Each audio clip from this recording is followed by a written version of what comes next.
انسان کے علاوہ جتنی مخلوق ہے وہ زندگی گزارنے کا طریقہ ماں کے پیٹ سے سیکھ کر آتی ہے. ہر مخلوق. ربنا الذی اعطى كل شيء خلقه ثم هدى. رب وہ ہے جس نے ہر چیز کو پیدا کیا اسے ہدایت. تو دنیا میں جتنی مخلوقات ہیں، نباتات ہیں، حیوانات ہیں، پرندے ہیں، انہیں صحیح طریقہ زندگی گزارنا سیکھنا نہیں پڑتا. ان کا آٹو پہ چل رہا ہے سارا. جس جانور نے دودھ دینا ہے وہ آٹو پہ لگا ہوا ہے، اس نے دودھ دینا ہے. جس نے بچہ دینا ہے، کس نے انڈے دینے ہیں، کس کے منہ میں زہر بنے گا، کس کے پنجے ہوں گے، کس کے نوکیلے دانت ہوں گے، کس کے پر ہوں گے، کس نے گوشت کھانا ہے، کس نے پتے کھانے ہیں، کس نے کیڑے کھانے ہیں. ایک کتا نما جانور چونٹیاں کھاتا ہے، چونٹیاں. تو اس کو اتنی طاقت اللہ نے دی ہے کہ وہ زمین کو سونگھتا جاتا ہے. تو جہاں نیچے چونٹیوں کا گھر بنا ہوتا ہے وہاں وہ کھدائی کرتا ہے اور پھر اپنی زبان سے چاٹ چاٹ کے وہ چونٹیاں کھاتا ہے. صحیح برفانی ریچھ ہے انٹارکٹیکا میں، وہ وہاں کا جو عجیب سا جانور ہے پانی کا وہ اسے کھاتا ہے. وہ اوپر برف جم جاتی ہے تو برف کو سونگھتا ہوا جاتا ہے اور نیچے تک اس کا ناک خوشبو کو محسوس کرتا ہے اس جانور کی، اور برف کو توڑ کے نیچے منہ مار کے نکالتا ہے. تو اسی طرح ہر مخلوق کو اللہ تعالیٰ نے اپنی زندگی گزارنے کا صحیح طریقہ آٹو پہ لگا دیا. انسان کا چونکہ پیپر ہے، یا یہ آخرت میں ناکام ہے یا کامیاب ہے، تو اس کے اندر دونوں سسٹم چالو کر دیے. یہ باہر سے لیتا ہے. اللہ تعالیٰ نے ہمیں یہ جو کتاب نصیب فرمائی ہے ہمارے نصیب میں، ان ھذا القرآن یہدی للتی ہی اقوم، کیسے زندگی گزاریں کہ دنیا میں بھی کامیاب ہو جائیں، آخرت میں بھی کامیاب ہو جائیں. تو قرآن کا دعویٰ ہے کہ میں تمہیں وہ راستہ بتاؤں گا جو سب سے صحیح اور سیدھا ہوگا. اس کتاب کے علاوہ کائنات کی کوئی کتاب نہیں جو یہ دعویٰ کر سکے.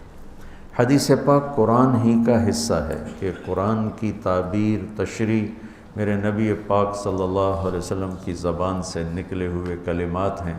لہذا قرآن اور حدیث کا تو ایک ہی حکم ہے.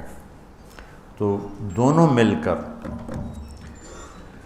یہ دعویٰ کرتے ہیں کہ اگر یا ابا سفیان، میرے نبی کی حدیث یاد آ گئی اس آیت کی مناسبت سے. قرآن کہتا ہے ان ھذا القرآن یہدی للتی ہی اقوم. صرف ان ھذا، صرف یہی قرآن تمہیں راستہ دکھاتا ہے جو سیدھا ہے اور کامیابی تک لے جاتا ہے. اسی کو میرے نبی نے یوں بیان کیا، یا ابا سفیان جئتکم بکرامت الدنیا والآخرہ. ابو سفیان جئتکم بکرامت الدنیا والآخرہ، میں تمہارے پاس دنیا اور آخرت کی عزتیں لے کر آیا ہوں، کامیابیاں لے کر آیا ہوں. تو وہ آیت اور یہ حدیث مل کر ایک تصویر پیش کر رہے ہیں کہ کامیاب زندگی گزارنے کا طریقہ کہاں سے ملے گا. کسی کالج سے نہیں، کسی یونیورسٹی سے نہیں، انسانی علوم جو بے شمار بن چکے ہیں اس میں نہیں، بلکہ یہ اللہ کے بھیجے ہوئے علم میں، جس کو اللہ کہتا ہے انہ لقول فصل وما هو بالحزل. یہ فیصلہ کن ہے، اس میں کوئی تبدیلی نہیں آ سکتی. تفصیل الکتاب لا ریب فیہ، الف لام میم ذالک الکتاب لا ریب فیہ لا یاتیہ الباطل من بین یدیہ ولا من خلفہ. اس کو کسی طرف سے بھی کوئی غلط چیز اس کے قریب سے بھی نہیں گزر سکتی. اس کے اندر کہاں سے آئے گی، اس کے قریب سے بھی نہیں گزر سکتی. تو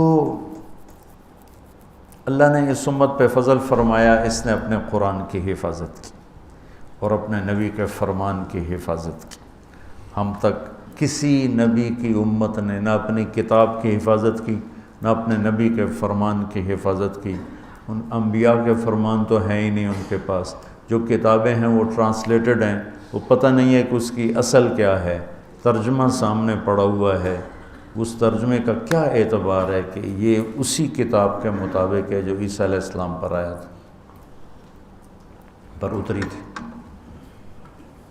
تو صرف یہ قرآن میدان میں ہے کہ اللہ تعالیٰ نے خود اس کی حفاظت کا ذمہ لیا۔ یہ واحد کتاب ہے دنیا کی جو بغیر سمجھے یاد کی جاتی۔ کتنی عجیب بات ہے، چونکہ ہمارے ماحول میں ہے تو ہمیں پتہ نہیں چلتا۔ جس چیز کو انسان سمجھتا نہ ہو اسے یاد نہیں کر سکتا، دل ہی نہیں لگتا یاد کرنے، اور جس چیز کو سمجھتا ہے اسے یاد کرنے میں دل لگتا ہے۔ ایک 7 سال کے بچے کو کیا پتہ میں کیا پڑھ رہا ہوں، کیا نہیں پڑھ رہا ہوں، یہ کیا ہے، اور وہ یوں یاد کرتا ہے کہ اوپر سے نیچے پڑھتا ہے، نیچے سے اوپر پڑھتا ہے۔ وہ جو کراچی کے حفاظ، وہ کیا، وہ تو کوئی اللہ پاک کا معجزہ ہے، کرامت ہیں کہ ایک لفظ بتاؤ تو آگے پڑھ دیں گے، پیچھے پڑھ دیں گے، والناس سے شروع ہو کر الف لام میم تک چلے جائیں گے، الف لام سی سے شروع ہو کر والناس تک چلے آئیں گے۔ ایسا دنیا میں کہیں کسی کتاب کے ساتھ نہیں۔ تو میرا دکھ یہ ہے کہ امت نے قرآن بھولا دی۔ میں نے شیخ الہند جو علماء دیوبند کے سب کے استاد اور اس دیوبند مدرسہ کے پہلے شاگرد ہیں، 1864 میں دیوبند کی بنیاد رکھی گئی۔ اللہ تعالیٰ ان علماء حقانی کو جزائے خیر عطا فرمائے۔ انگریز کی محنت تھی کہ انڈیا کو اسپین بنا دیں، جیسے اسپین سے اسلام کا نام مٹ گیا۔ 800 سال کی حکومت کے بعد اسپین میں اللہ کا نام لینے والا ایک نہ بچا، ایک۔ ایسے انہوں نے دھو کے رکھ دیا۔ اور وہ قرطبہ کی جامع مسجد جہاں علامہ قرطبی جیسے بیٹھ کے تفسیر بیان کیا کرتے تھے، وہ ساری گرجا بنی پڑی، صرف محراب کے پاس تھوڑی سی جگہ انہوں نے سے کور کی ہوئی ہے، بس اتنی جتنی یہ 2 پلر ہیں، تو ایسے کر کے انہوں نے باڑ لگا دی ہے۔ وہ محراب اپنی اصل جگہ میں بالکل درمیان میں انہوں نے گرجا بنا دیا، بت رکھے ہوئے ہیں، تصویریں ہیں، مسجد کے در و دیوار روتے ہیں، نوحہ گناہ ہے کہ ہائے مسجد مرثیہ خواہیں کہ نمازی نہ رہے۔ مرثیہ تو مسجد قرطبہ کا میں دیکھ کر آیا ہوں۔ تو انگریز کی یہ محنت تھی کہ یہاں سے دھو دیا جائے اسلام کو۔ اللہ علماء دیوبند کے درجات بلند فرمائے۔ 1864 میں پہلے یہ حضرات جنگ آزادی میں شریک ہوئے، اور شاملی جہاں علماء دیوبند نے جہاد کیا، حافظ ضامن شہید ہوئے اور کوئی بڑے بڑے شہید ہوئے، کچھ بچ گئے۔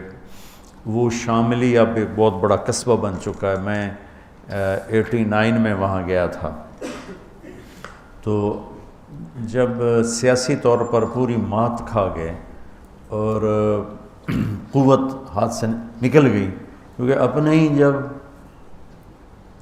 غیر بن جائیں، کسی کی غداری سے ملک نہیں ڈوبتا، کسی ایک کی غداری سے۔ وہ ایک دیگ کا چاول ہوتا ہے، سارے ہی بگڑ چکے ہوتے ہیں، تب تباہی آتی ہے، تب غداری بھی اپنی قوت دکھاتی ہے، ورنہ ایک آدھ کی غداری سے قوم ہو تو اس سے کچھ نہیں ہوتا ہے۔ تو ذرا میر جعفر نہیں، سارے ہی اسی کا شکارہ بن، میر صادق نہیں، سب ایسے ہو چکے تھے۔ تو وہ جنگ آزادی اپنوں ہی کا شکار ہو گئی۔ ایک رجب علی تھا، ایک نجف خان تھا، ایک الہی بخش تھا، ایک شجاع الدولہ تھا۔ یہ لوگ تھے جنہوں نے دلی کا راستہ صاف کیا انگریز کے لیے، تو اپنے ہی تھے۔ اس کے بدلے میں رجب علی کو انہوں نے اتنا سونا دیا کہ اس نے امبالے میں پورا ایک فوارہ سونے کا بنایا جس میں شراب نکلتی تھی، اور وہ کمبخت شام کو بیٹھ کے شراب پیتا تھا اپنے ساتھیوں کے ساتھ، کہ وہ پانی کی وجہ وہ شراب نکلتی تھی۔ تو اس طرح جب قوم ڈوبتی ہے، اس کے افرادوں کے ضمیر بک جاتے ہیں، تو پھر ملاح کشتی کے پھٹے ٹوٹ جائیں تو ملاح کہاں پار لگائے گا اسے؟ تو ہندوستان کی قیادت اور وہاں کی جو ریاستیں تھیں وہ اپنی استعدادیں ختم کر چکی تھیں، تو اللہ تعالیٰ نے چند لوگوں کے دل میں ڈالا کہ اب اسلام کو بچایا جائے۔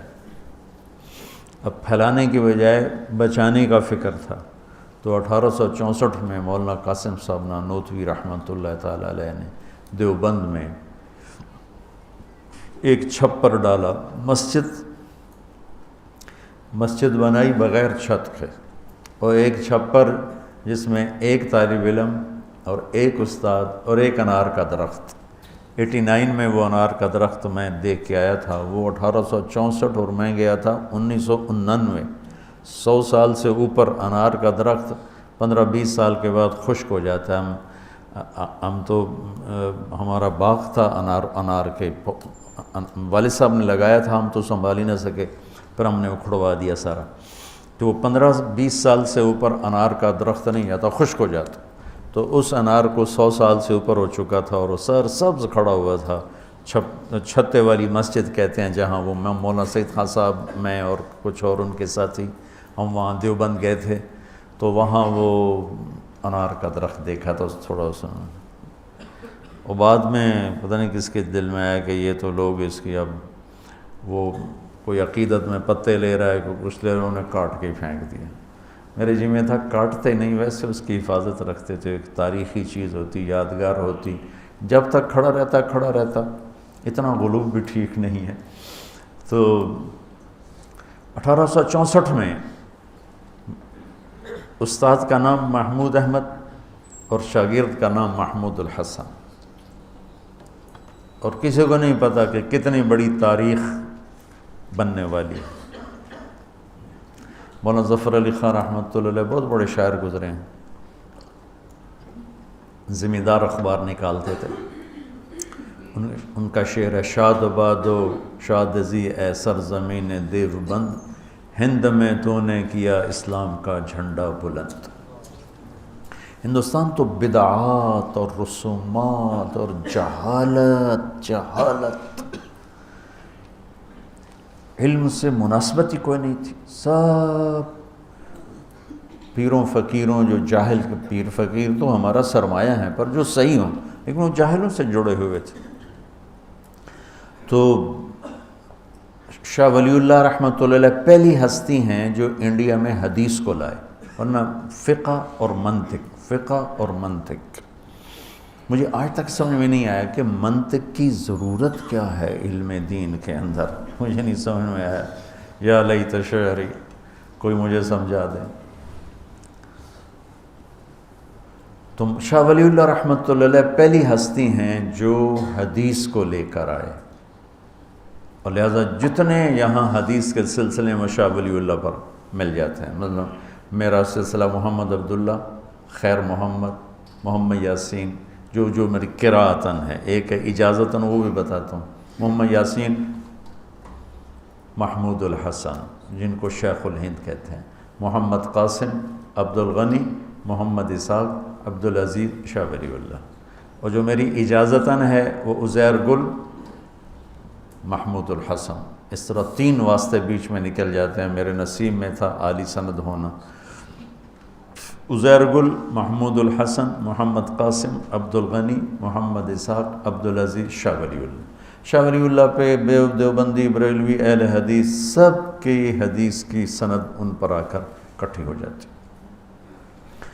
تو اللہ تعالیٰ نے مولانا قاسم نانوتوی رحمۃ اللہ علیہ کے ذریعے سے 1864 میں ایک چھوٹی سی بنیاد قائم کی، جس کو اللہ تعالیٰ نے اتنا بڑا درخت بنایا کہ انگریز کی ساری سازش ناکام ہونے کے پیچھے دیوبند اور اس کے علاوہ اور جنہوں نے، صرف میں دیوبند کی بات کہوں تو یہ ناانصافی ہوگی، دیوبند اس میں سر فہرست ہے، اور سر فہرست میں بہت اوپر ہے، اور باقی مخلصین نے جو محنتیں کی تو اللہ تعالیٰ نے یہاں اسلام کو باقی رکھا، اور آج ہم اس خطے میں مسلمان بن کر زندہ ہیں۔ یہ اس وقت کے ان مخلصین کی محنت ہے جس میں علماء دیوبند کا ایک بہت نمایاں کردار ہے، اور ہم انہی کے شاگردوں میں سے ہیں۔ اہل السنت والجماعت کی ترجمانی جو انہوں نے فرمائی اور کی، ہم اس کو زیادہ صحیح کہتے ہیں، اور باقی سب کا احترام کرتے ہیں، سب کو عزت دیتے ہیں، سب کے لیے اچھے جذبات رکھتے ہیں، کسی کے لیے نفرت، کسی کے لیے کفر کے دعوے کرنے سے ہم بیزار ہیں اور بری الذمہ ہیں۔ تو شیخ الہند رحمۃ اللہ علیہ کی میں بات آپ کو سنا رہا تھا، یہ پہلے استاد بنے، پہلے شاگرد بنے، پھر پہلے استاد بنے، پھر یہ شیخ الحدیث بنے۔